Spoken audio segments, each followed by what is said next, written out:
The sound of dirt hitting a casket is supposed to be the most heart-breaking sound in the world. But for Andrew Sterling, the real devastation didn't come from the grave. It came from the man standing beside her. At 2:00 p.m., she buried her mother. At 2:05 p.m., her husband handed her an envelope that would destroy her life. He left her there, pregnant, broke, and alone in the rain. But what he didn't know was that the poor woman in that casket had just left Andrew a secret inheritance worth $500 million. And by the time he finds out, it will be too late for mercy. This is the story of the ultimate betrayal and the most satisfying revenge you will ever hear. The rain over the Cypress Hills Cemetery in Seattle wasn't a drizzle. It was a punishment. It fell in icy sheets, turning the fresh mound of earth over Margaret Vance's grave into a slurry of mud. Andrew Sterling stood trembling under a flimsy black umbrella. Her shoes, old flats that had seen better days, were sinking into the wet grass. She was 6 months pregnant, and the weight of her belly felt heavier today, as if her unborn daughter could feel the sorrow radiating through her body. "Are we done yet?" The voice beside her was sharp, impatient, and devoid of any warmth. Mark Sterling checked his Rolex Submariner for the 3rd time in 5 minutes. He shifted his weight, trying to keep the mud off his Italian leather loafers. "Mark, please," Andrew whispered, her voice cracking. "It hasn't even been 10 minutes since the priest left. I need a moment with Mom." Mark sighed, a loud, theatrical exhale that puffed white in the cold air. "Andrew, look around. There's no one here. Just us and the gravedigger waiting for us to leave so he can finish the job. Your mother is gone. Standing here getting pneumonia isn't going to bring her back." Andrew looked down at the simple wooden cross. She couldn't afford a headstone yet. Her mother, Margaret, had died of a sudden stroke, leaving behind a small, cluttered apartment and a mountain of unpaid medical bills. Or so Andrew thought. Margaret had been eccentric, living quietly, often wearing thrift store clothes and clipping coupons. Mark had always despised her. He called her a leech and a burden. "I just want to say goodbye," Andrew sobbed softly. "You've said it," Mark snapped. He turned his body fully toward her, his face hard. He was a handsome man, sharp jawline, piercing blue eyes, the kind of face that closed deals in boardrooms. But right now, he looked like a stranger. "Actually, since we're here, there's no good time to do this, so I'm just going to rip the Band-Aid off." Andrew wiped her eyes, confused. "Do what?" Mark reached into the inner pocket of his dry-cleaned trench coat. He pulled out a thick, manila envelope. It wasn't a sympathy card. He shoved it into her free hand. "What is this?" Andrew asked, the paper feeling damp under her fingers. "Divorce papers," Mark said, calmly.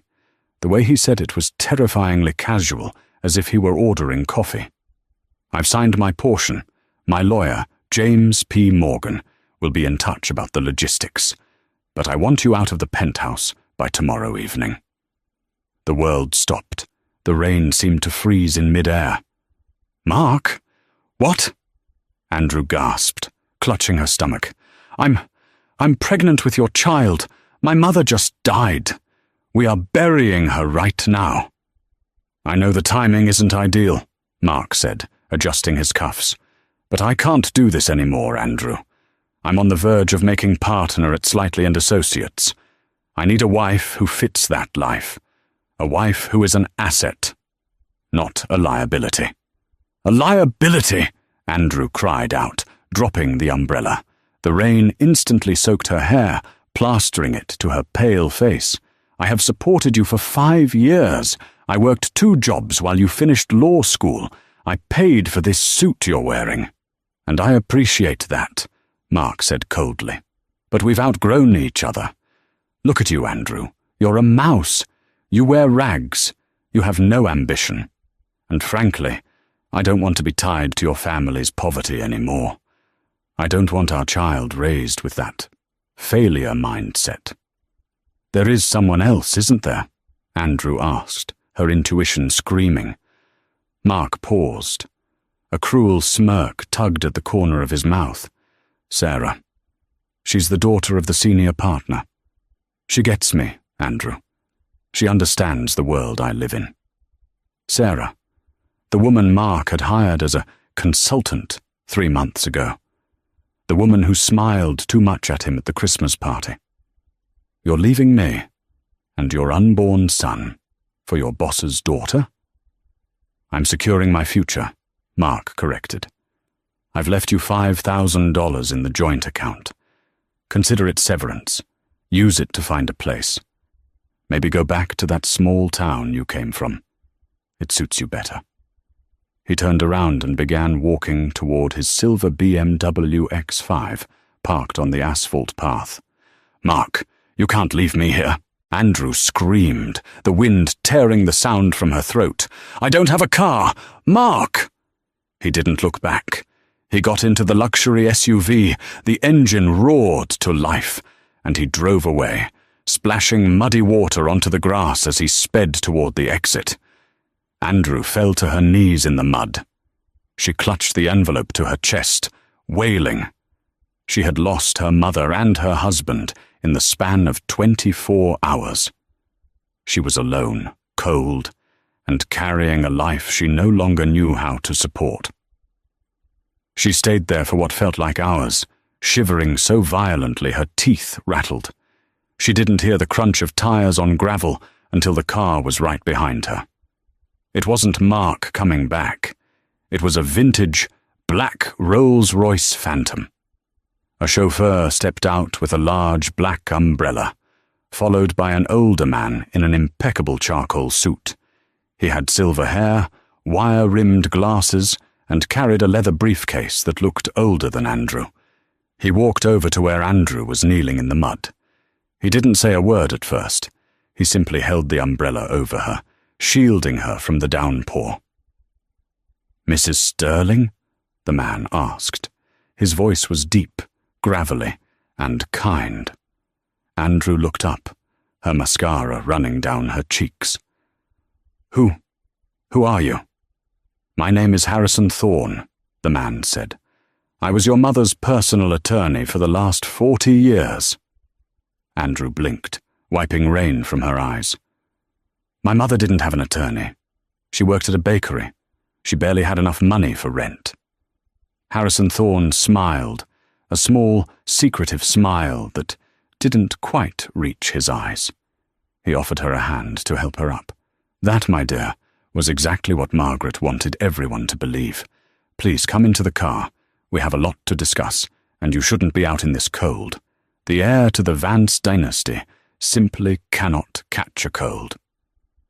The interior of the Rolls-Royce smelled of old leather and expensive scotch.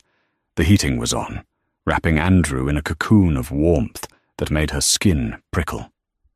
She sat huddled in the back seat, a thick wool blanket draped over her shoulders, courtesy of the chauffeur, whose name was Alfred. Harrison Thorne sat across from her, opening a silver thermos. He poured steaming tea into a cup and handed it to her. "Drink," he commanded gently. "Shock is a dangerous thing for a woman in your condition." Andrew took the cup with trembling hands. "Mr. Thorne, I don't understand. Is this a mistake? My mother, she clipped coupons. We ate pasta with butter for weeks when the electric bill was too high." "Why do you have a Rolls-Royce?" Harrison sighed, looking out the window as the car glided smoothly toward downtown Seattle. "Margaret Vance was a woman of extreme discipline. Andrew, do you know what your grandfather did?" "He was a farmer, wasn't he? Somewhere in Texas?" "He was," Harrison nodded. "But in 1974 he found oil, a lot of it. And then He invested that money into a little start-up technology firm in California that no one believed in. Margaret inherited all of it when she was 20. Andrew stared at him. "Because of your father," Harrison said softly. "Your father married Margaret for her money. He spent millions in 3 years, cheated on her, and nearly bankrupted the estate before he died in that car accident. Margaret was terrified that you would grow up to be like him, or that you would attract men who only wanted your wealth." Andrew felt a lump form in her throat. She thought of Mark. "I can't be tied to a sinking ship." "She wanted you to find a man who loved you for you, Andrew, not for the Vance name. She wanted you to learn the value of $1, of hard work, of kindness." Harrison paused, his eyes narrowing slightly behind his glasses. "She was watching your husband very closely, you know." "She knew?" Andrew whispered. "She knew he was bad?" "She had him investigated 3 years ago," Harrison revealed. "She knew about his gambling debts in Vegas. She knew about his ambition. And she suspected the infidelity long before you did. She was waiting for you to see it." Andrew looked down at the muddy envelope, still clutched in her hand. "I saw it today. He divorced me at her grave." Harrison's face darkened. A flash of genuine anger crossed his features. "He did what?" "He left me," Andrew said, her voice hollow. "He said I was a liability. He said I was poverty-stricken and he needed someone with status." Harrison stared at her for a long moment, and then, surprisingly, he let out a low, dry chuckle. It wasn't a laugh of amusement. It was the laugh of a general who had just been handed the enemy's battle plans. "Status," Harrison repeated, tasting the word like sour wine. "Mr. Sterling is a junior partner at a law firm that bills by the hour. He thinks that is status." Harrison placed his briefcase on his lap and clicked the gold latches open. He pulled out a thick document bound in blue velvet. He opened the document. "Margaret Vance left you everything. The portfolio includes the mineral rights in West Texas, a controlling interest in a pharmaceutical company in Zurich, real estate in London, Tokyo, and New York, and a liquid cash trust." Andrew felt lightheaded. "How much? How much is it worth?" Harrison looked her dead in the eye. "After taxes, the current valuation of the Vance estate sits at approximately $520 million. Andrew dropped the teacup. It didn't break, but the hot liquid spilled onto the floor mats. She couldn't breathe. 500 million. "But," Harrison held up a finger, "there is a condition. Your mother knew you were soft-hearted, Andrew. She worried that if you inherited this money while married to a man like Mark, he would manipulate you into giving him control." Andrew looked at the divorce papers in her lap.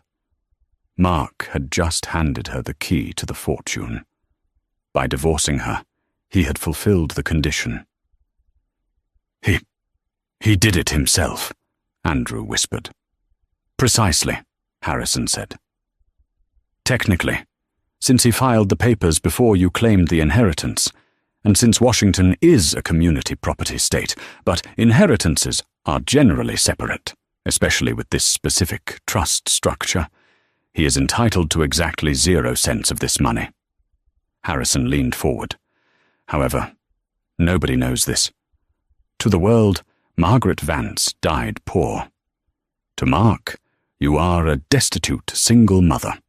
If we file the acceptance of the inheritance publicly, he might try to contest the divorce, claim he wants you back just to get a settlement." Andrew's tears had dried. In their place, a cold, hard ember began to glow in her chest. She thought of Mark driving away. She thought of him calling her a liability. She thought of Sarah, the woman, taking her place. "He wants a divorce," Andrew said, her voice trembling, but this time with rage, not sadness. I'll give him a divorce. But I don't want him to know about the money. Not yet." Harrison smiled, and this time it was a predator's smile. "I was hoping you would say that. Silence is our greatest weapon. But you need a place to live." "The penthouse is in his name?" "Yes." "Good. Let him keep it. It has a mortgage, I assume?" "A huge one. He's obsessed with appearances." "Excellent." Harrison tapped a paper in the file. "I suggest we move you into the family estate. It's not in the city. It's in Medina." "Medina?" Andrew asked. That was where the tech billionaires lived. Gates, Bezos. "We have a house in Medina?" "You have a compound in Medina," Harrison corrected. "It has been empty for 10 years, maintained by staff, waiting for you.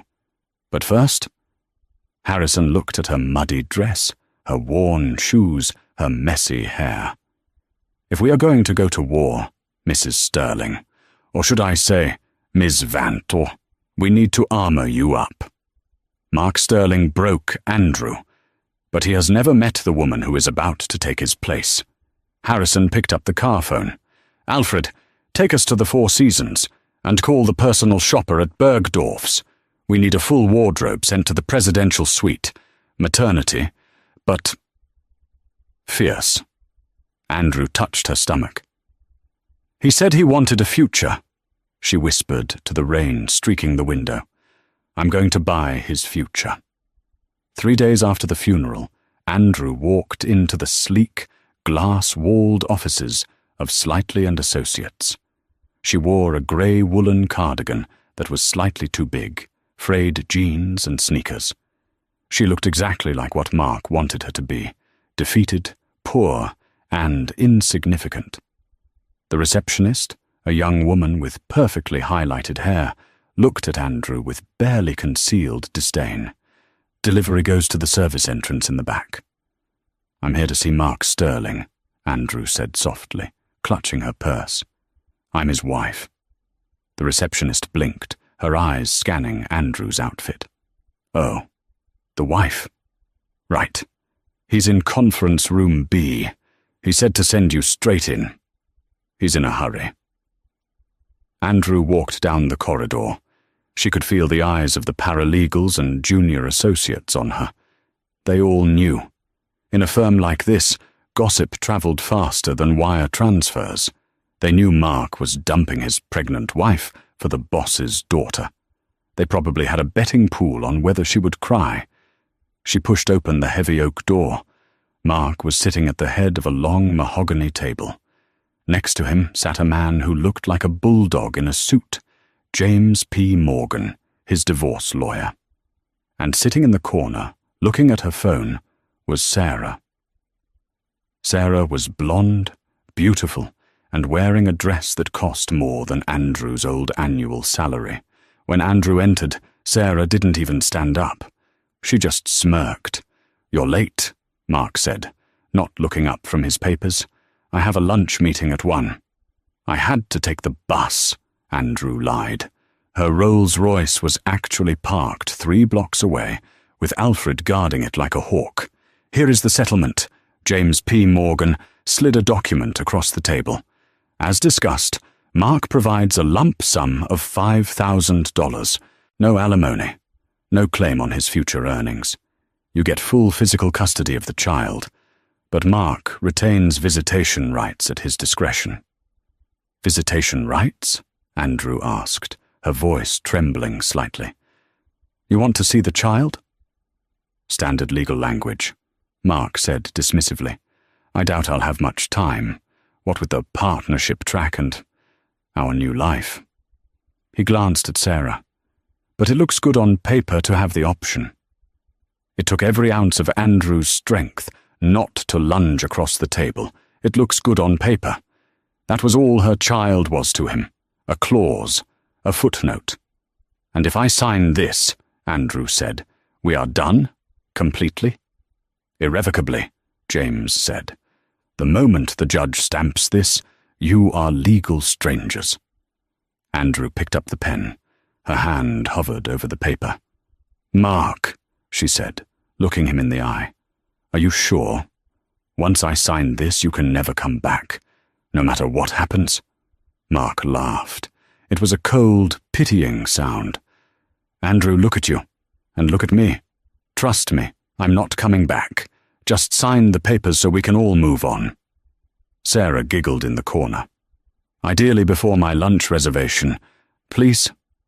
Andrew lowered the pen. She signed her name. Andrew Vance Sterling. She pushed the papers back. "I'm keeping my maiden name," she said quietly. "I don't want yours anymore." "Fine by me." Mark grabbed the papers, checking the signature. "James, file this immediately. Andrew, the check is in the mail. Good luck with whatever you do." He stood up, offered his arm to Sarah, and walked out of the room without a backward glance. He didn't ask how the baby was doing. He didn't ask where she was sleeping. He just walked out to his bright, shiny future. Andrew waited until the door clicked shut. Then she stood up. She smoothed her cardigan. Her posture changed. The slump vanished, replaced by a spine of steel. She walked out of the building, ignoring the receptionist. She walked 3 blocks to the waiting Rolls-Royce. Alfred opened the door. Harrison Thorne was waiting inside with a glass of sparkling cider. "Is it done?" he asked. "It's done," Andrew said, her voice icy. "He thinks I'm destitute. He thinks he won." Harrison clinked his glass against hers. "The most dangerous enemy, my dear, is the one you think is dead. Now let's go home." The car drove out of the city, crossing the long, floating bridge toward Medina. They passed gates of iron and gold, driveways hidden by massive cedar trees. Finally, they turned into a driveway that seemed to go on for miles. The Vance estate was not a house. It was a sanctuary, a modern fortress of glass, stone, and timber overlooking Lake Washington. It had 6 bedrooms, a library, a private dock, and a staff of 5 who had been sworn to absolute secrecy. As Andrew stepped out of the car, the head housekeeper, a matronly woman named Mrs. Higgins, bowed her head. "Welcome home, Miss Vance. We have prepared the nursery." Andrew walked through the house, her hand trailing over the imported marble surfaces. She stopped in the nursery. It was painted a soft cream, with a crib that looked like it belonged to royalty. She walked to the floor-to-ceiling window and looked out at the grey water of the lake. Somewhere across that water, in a cramped downtown apartment, Mark was celebrating his freedom. "Enjoy it, Mark," she whispered, her hand resting on her belly. "Enjoy your little victory, because when I'm done with you, you won't even have a name left to sign." 6 months later, Mark Sterling adjusted his tie in the mirror of the bathroom at Slightly and Associates. He looked tired. There were dark circles under his eyes that concealer couldn't quite hide. Life with Sarah wasn't the fairy tale he had imagined. It turned out that Sarah wasn't just high maintenance. She was a black hole of finances. She demanded weekly spa days, new cars, and vacations to St. Bart's. Mark was making good money, but he was bleeding cash just to keep up with her lifestyle. He was living paycheck to paycheck on a 6-figure salary. Worse, the promotion to senior partner hadn't happened yet. His father-in-law, the boss, kept dangling it like a carrot on a stick. "Just one more big client, Mark. Just bring in a whale, and the partnership is yours." Mark splashed water on his face. He needed a win. He needed a miracle. He walked back to his desk, where his assistant, a nervous young man named Greg, was waiting. "Mr. Sterling," Greg stammered, "you have a call on line 1. It's the Aurelius Group." Mark froze. The Aurelius Group. They were a ghost legend in the investment world, a private equity firm based in Zurich that had popped up out of nowhere 6 months ago. They were buying up distressed assets, tech startups, and real estate all over the Pacific Northwest. No one knew who the CEO was.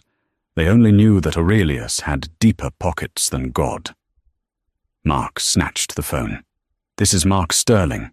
"Mr. Sterling," a crisp British voice answered. "This is Harrison Thorne. I represent the Aurelius Group." Mark's heart hammered. "Mr. Thorne, I've heard of you. What can I do for you?"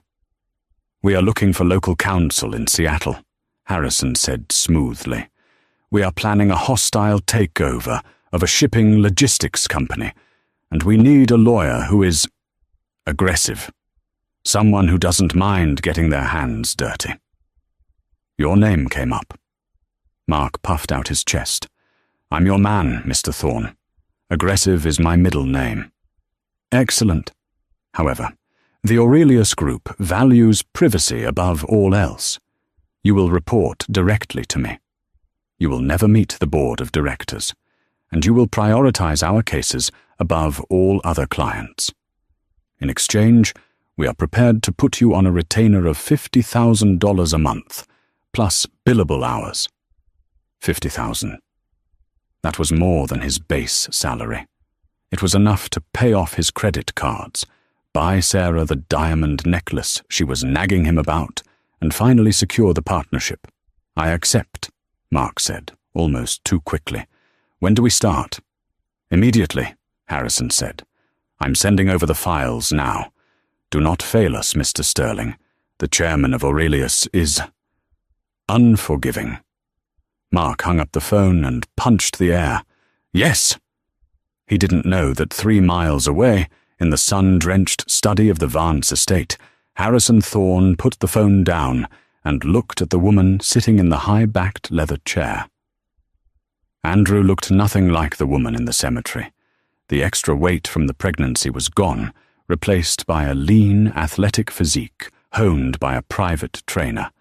Her hair, once a mousy brown, was now a rich, glossy chestnut, cut in a sharp, asymmetrical bob that screamed power. She wore a tailored white suit that cost more than Mark's car. In her arms, she held a 3-month-old baby girl with bright blue eyes. Victoria. "He took the bait?" Andrew asked, rocking Victoria gently. "Hook, line, and sinker," Harrison said, pouring himself a brandy. "He didn't even read the contract terms I sent over. He's desperate for cash." "Good," Andrew said. She walked over to the desk and looked at the file labeled Project Icarus. "What is the first assignment?" she asked. "The shipping company," Harrison said. "Technically, it's a conflict of interest. That shipping company is owned by one of his firm's oldest clients. If he takes the case to help us acquire it, he is betraying his own boss." Andrew smiled. It was a cold smile, sharp as a diamond. He said he wanted a wife who was an asset. "I'm going to make him the greatest liability his firm has ever seen. Let him take the case. Let him destroy his reputation to please us. And when he's burned all his bridges—" "We cut the rope," Harrison finished. Andrew looked down at Victoria. The baby cooed, reaching for Andrew's gold necklace. "He left us in the mud, Vicky," Andrew whispered to the baby. "Now, we're going to bury him in gold." The trap is set over the next 3 months. Mark Sterling worked like a dog. He missed dinners with Sarah. He missed firm outings. He was obsessed with pleasing the mysterious Aurelius Group. The money was intoxicating. The monthly checks cleared instantly. Mark bought a new Porsche. He moved Sarah into an even bigger penthouse. He felt invincible. He didn't realize that every case Harrison gave him was a trap. First, it was the conflict of interest with the shipping company. Mark found a loophole to screw over his firm's old client, handing the company to Aurelius on a silver platter. His boss was suspicious, but the fees Aurelius paid were so high that the firm looked the other way. Then, it was a real estate deal. Aurelius wanted to buy the building that housed Slightly and Associates. Harrison instructed Mark to find a clause in the firm's lease that would allow the landlord to hike the rent by 300%. "Why would I do that?" Mark had asked Harrison. "That's my office." "Because," Harrison had replied coldly. "If you don't, we will pull the retainer. And I imagine you've already spent next month's check." Mark had swallowed hard. He had. He had bought Sarah a racehorse, a literal racehorse. So Mark did it. He legally maneuvered the paperwork so that his own law firm was facing eviction or bankruptcy, all to please a client he had never met. He was selling his soul, piece by piece. One rainy Tuesday in November, almost a year to the day of Margaret Vance's funeral, Mark received an invitation. It was a heavy, cream-coloured card with gold embossing. The Aurelius Group Annual Gala, honouring our partners and friends' black tie. Only the Grand Ballroom, the Fairmont Hotel. "Finally," Mark said to Sarah, waving the invitation. "Finally I get to meet the chairman. I get to shake the hand of the man who made us rich." Sarah looked at the invitation, unimpressed. "About time. I need to wear something custom. I can't be seen in off-the-rack." "Buy whatever you want," Mark said, his eyes gleaming with greed. "After tonight, I'm going to ask for a position on the board. I'm the golden boy, Sarah. I'm untouchable." Mark didn't know that the chairman wasn't a man. He didn't know that the walls were closing in. And he certainly didn't know that the invite list included not just him, but his boss, his boss's partners, and every person he had betrayed to get there. It wasn't a party. It was an execution. And Andrew Sterling was ready to swing the axe. The Grand Ballroom of the Fairmont Hotel was a sea of black tuxedos and glittering diamonds. A string quartet played softly in the corner, drowned out by the murmur of Seattle's elite. Mark Sterling stood near the ice sculpture, swirling a glass of champagne. He felt like a god. He was wearing a new Armani tuxedo, custom-fitted. On his arm, Sarah wore a red dress that was cut aggressively low, designed to draw attention. "Look at this crowd," Mark whispered to Sarah. "That's the CEO of Amazon over there, and the governor. The Aurelius Group must be bigger than I thought." "Just make sure you introduce me to the chairman," Sarah said, checking her reflection in a spoon. "I want to ask if they have positions in their PR department. Daddy is being so stingy with my allowance lately." Speaking of Daddy, Mark stiffened. Walking toward them was Arthur Blackwood, the senior partner of Slightly & Associates, and Sarah's father. He did not look happy. His face was beet red, and he was marching with purpose. "Mark!" Arthur barked, ignoring his daughter. "What the hell are you doing here?" Mark blinked, putting on his best charming smile. "Arthur, I was invited by the Aurelius Group. I've been doing some consulting for them. I thought this might be a good networking opportunity for the firm." Arthur's eyes bulged. "Networking? For the firm? Are you insane? The Aurelius Group is the predator that just hostile took over our biggest shipping client. They are the ones who just jacked up the rent on our building. They are trying to bleed us dry." Mark's smile faltered. He felt a bead of cold sweat roll down his back. He knew that. He had drafted the paperwork for those deals, but he hadn't realized Arthur knew Aurelius was behind it. I wasn't aware of the specifics, Arthur," Mark lied. "I just handled some minor contract work."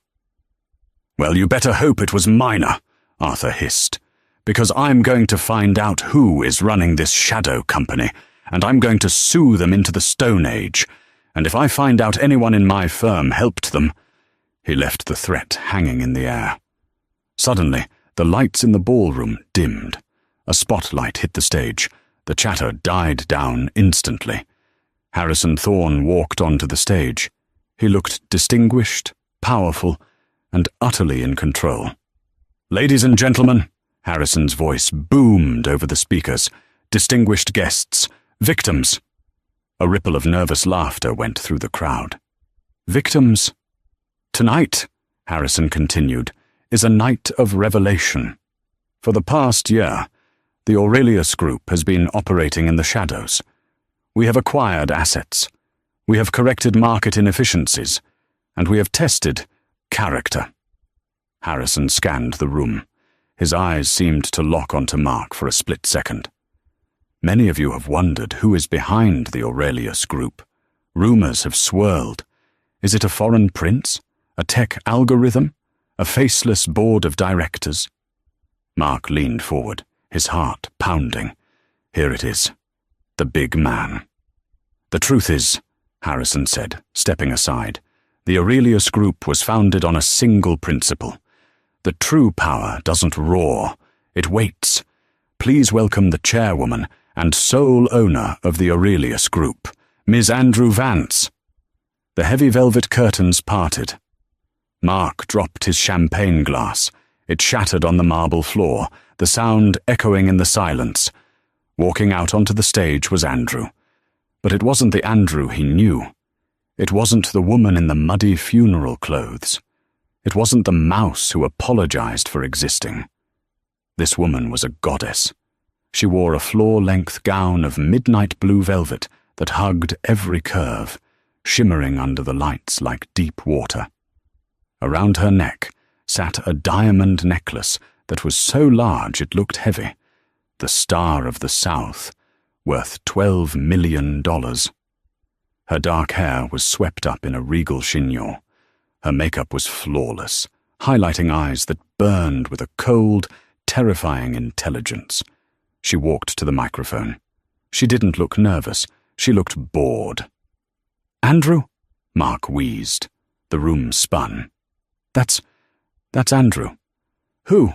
Sarah asked, looking at the stage with jealousy. "That billionaire. You know her." "That's my wife," Mark whispered, his voice cracking. On stage, Andrew tapped the microphone. "Good evening," she said.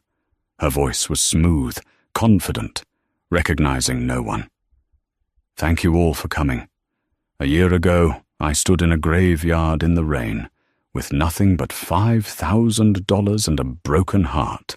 Tonight, I stand here as the owner of a portfolio worth $700 million. The crowd gasped. Applause broke out. "But money," Andrew continued, raising a hand to silence them, "is easy to get. Loyalty, integrity, that is rare. I started this company to test the integrity of the people in this city, specifically, the integrity of those closest to me." She looked directly at Mark. The spotlight seemed to follow her gaze. "I found that some men will sell their soul for a retainer check," Andrew said, her voice dropping an octave. "I found that some lawyers will betray their own partners for a glimpse of power, and I found that sometimes the liability you throw away is actually the bank." Mark felt like he was suffocating. She was talking about him. The shipping deal, the rent hike. He had done those things for her company, thinking he was serving a stranger. He had destroyed his own boss for her. Andrew smiled, a cruel, beautiful smile. "Please enjoy the champagne. It's vintage, just like the Revenge." She turned and walked off the stage. Pandemonium erupted. Mark, wait!" Sarah was grabbing his arm, but Mark shook her off. He was running on adrenaline and panic. He pushed through the crowd, ignoring the angry glare of his boss, Arthur. He had to get to her. He had to get to Andrew. "She's rich," his mind screamed. "She's worth hundreds of millions, and we're still legally married. I never signed the final decree. Wait, did I? No, the cooling off period. I can still fix this." He reached the VIP section, blocked by 2 massive security guards. "Get out of my way," Mark yelled. "That is my wife. I have a right to see her." "Let him in," a voice called from inside.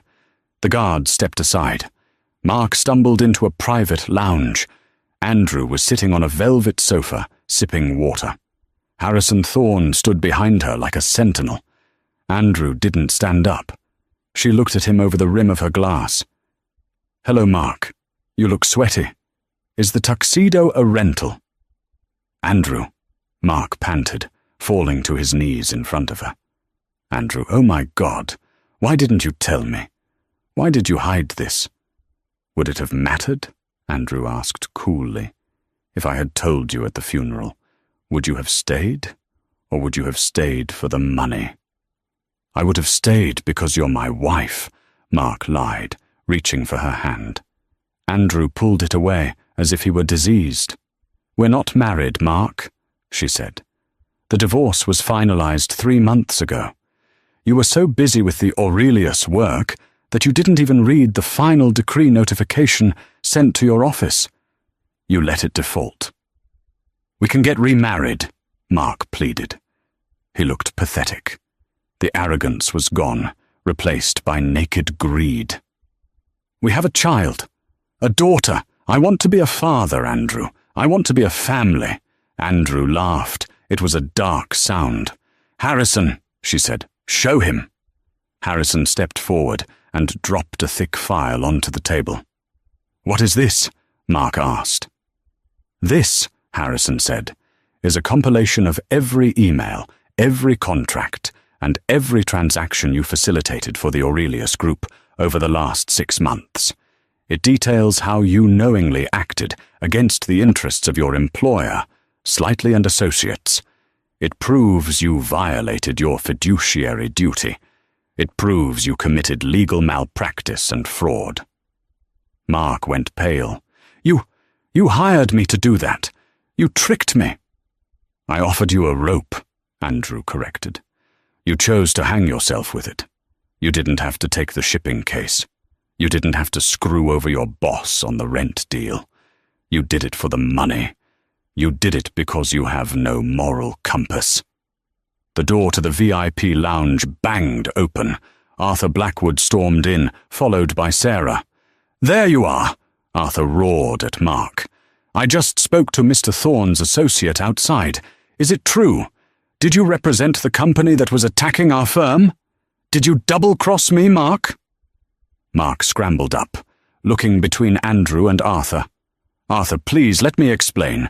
It was a set-up. She set me up. He took the checks, Mr. Blackwood, Harrison said calmly. 50,000 a month, deposited directly into an account he shares with your daughter. Arthur turned purple.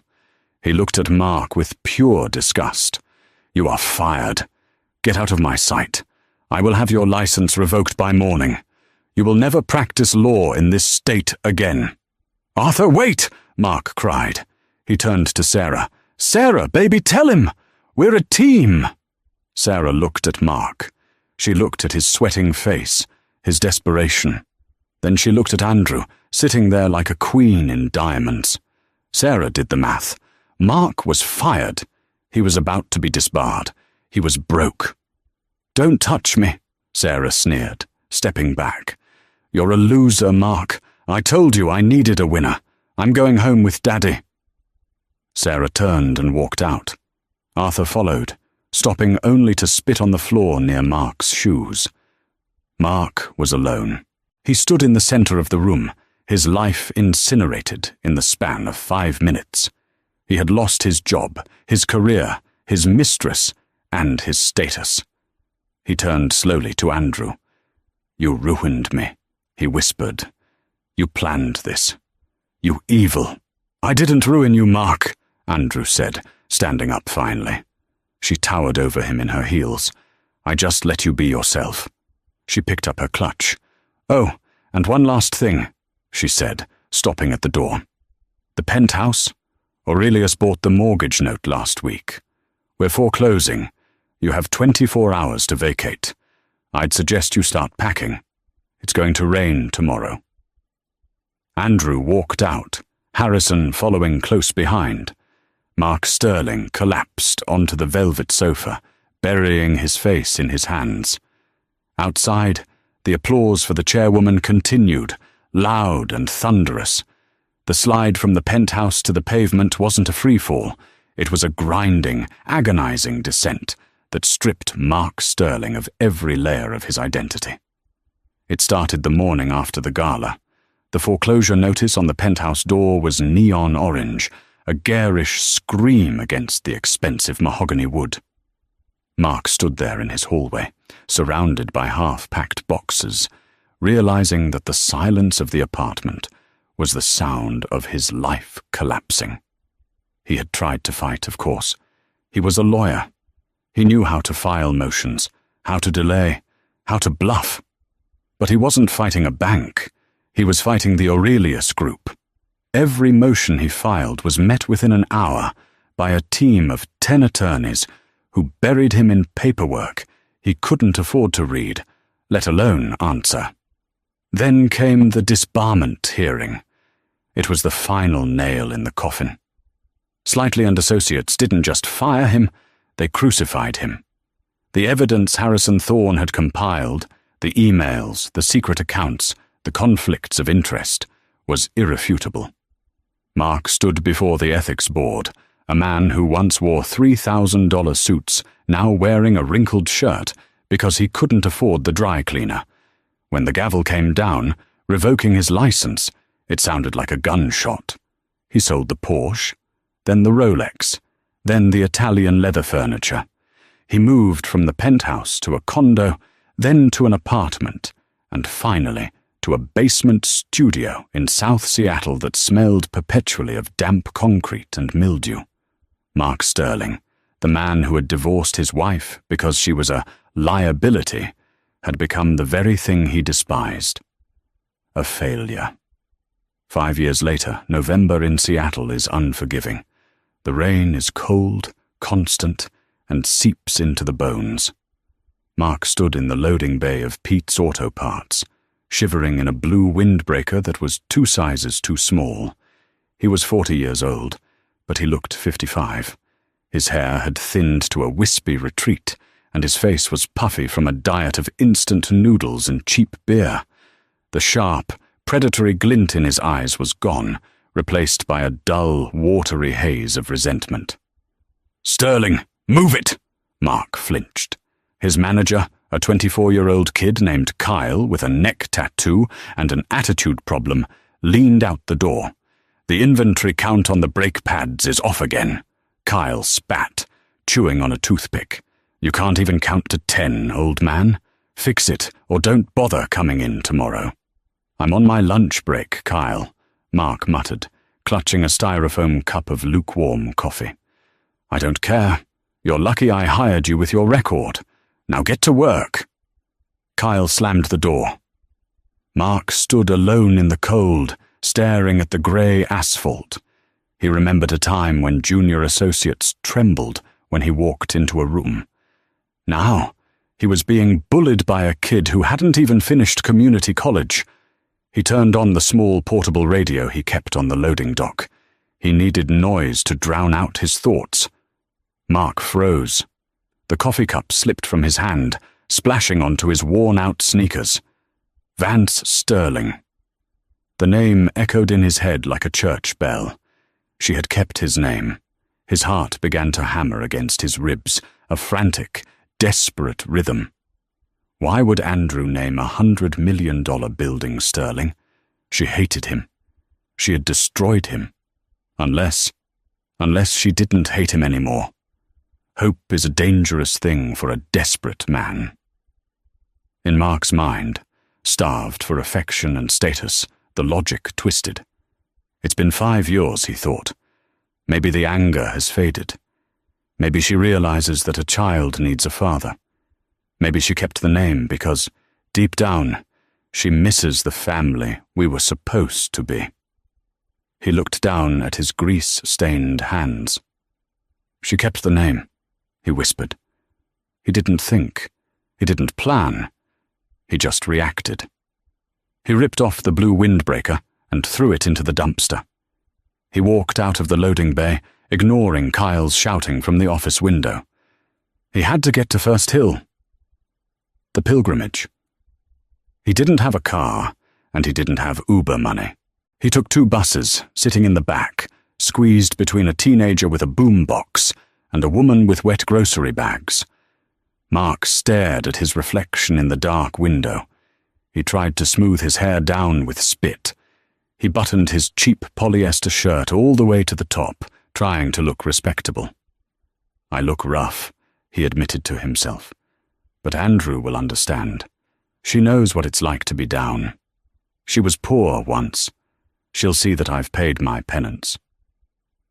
By the time he arrived at the hospital, the rain had intensified into a deluge. The scene was dazzling. Massive spotlights swept the night sky. A white tent covered a red carpet that led to the gleaming glass entrance of the new wing. A line of black limousines and SUVs idled at the curb, their taillights glowing red in the mist. Mark stood on the sidewalk, shivering. He was soaked to the bone. The water plastered his thin shirt to his skin, making him look skeletal. He pushed his way through the crowd of onlookers gathered behind the velvet ropes. He saw faces he recognized from his old life.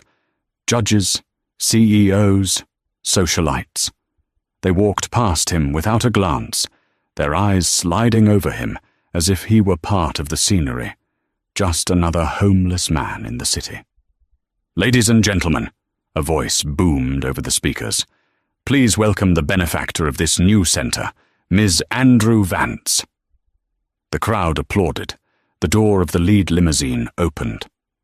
Mark held his breath. Andrew stepped out. Time had not just been kind to her, it had worshipped her. She wore a cream-colored trench coat, tailored to perfection, cinched at the waist to show off a silhouette that was both elegant and commanding. Her hair was loose, falling in soft, dark waves around her shoulders.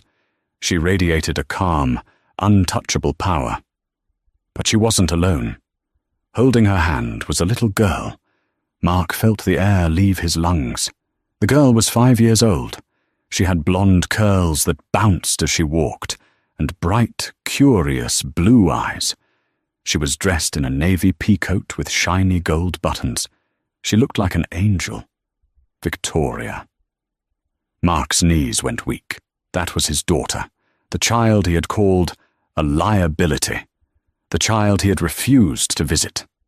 She was right there, 50 feet away. "Andrew!" Mark shouted.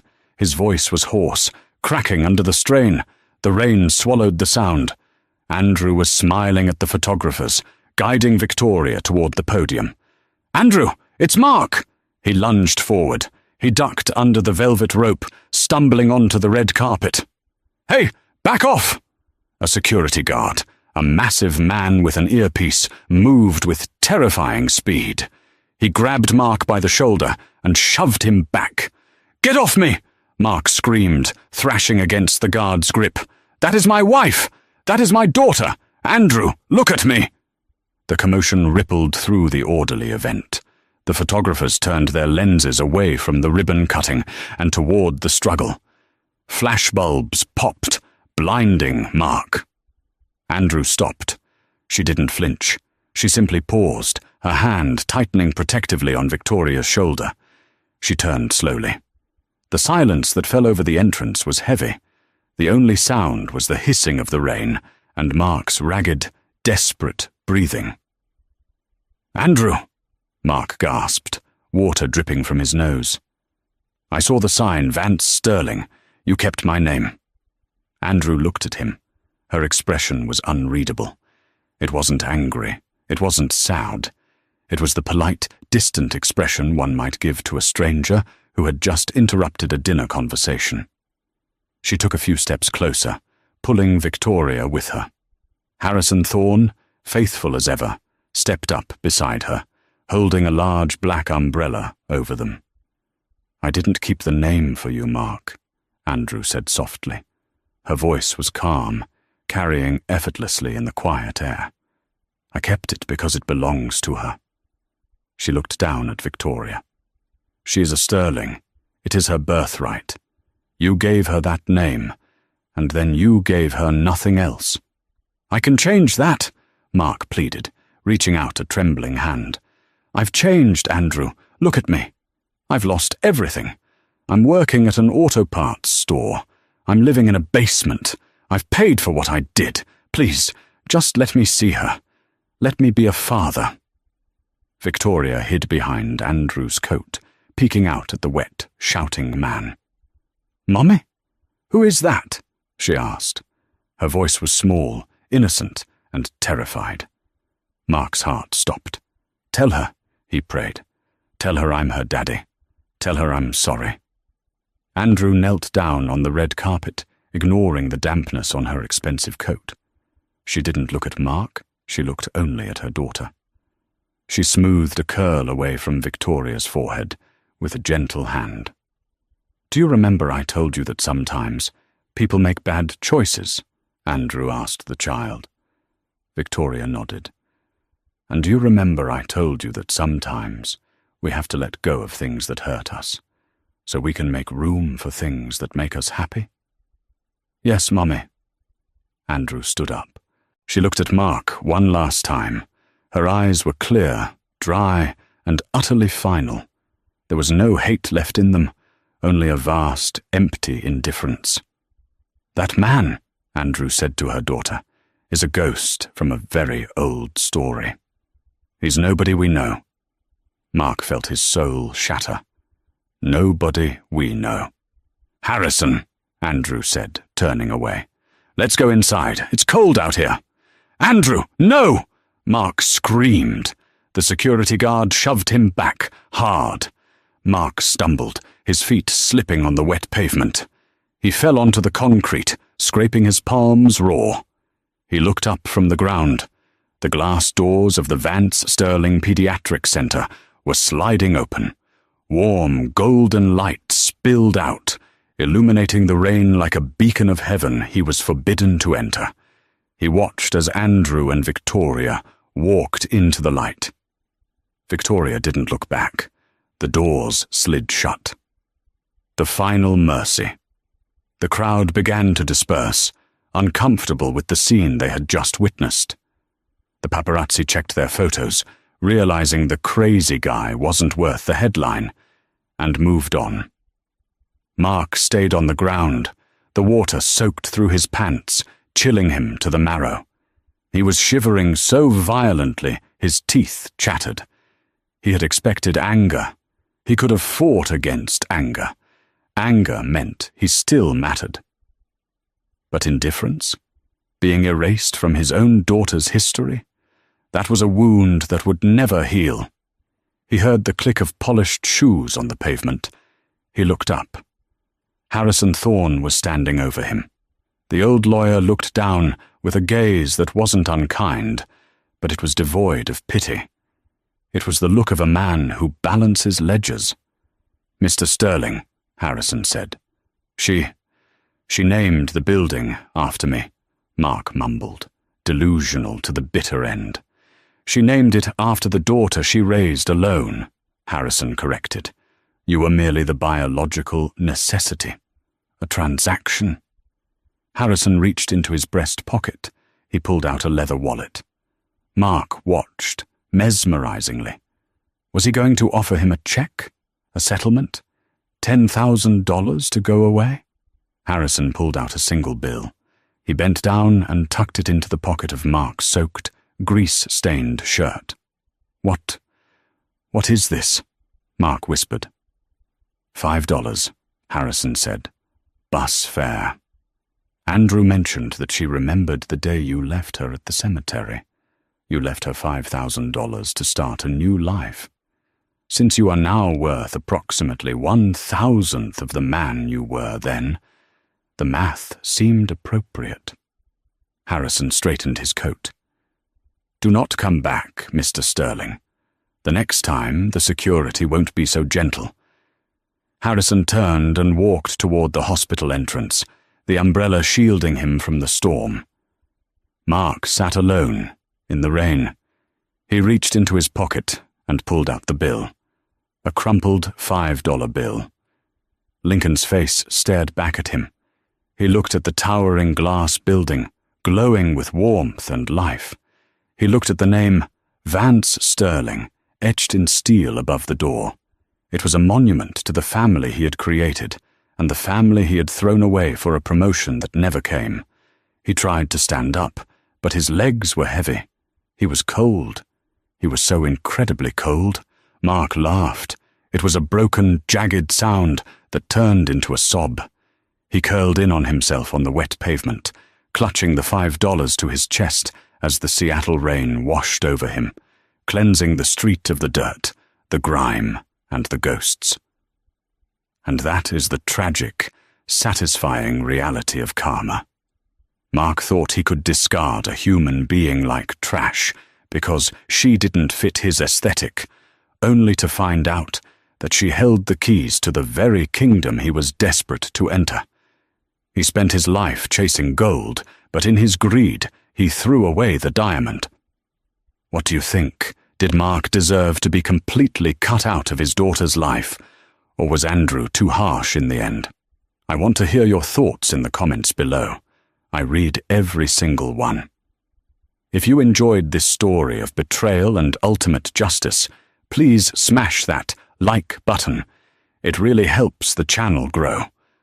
And don't forget to subscribe and hit the bell icon so you never miss a story.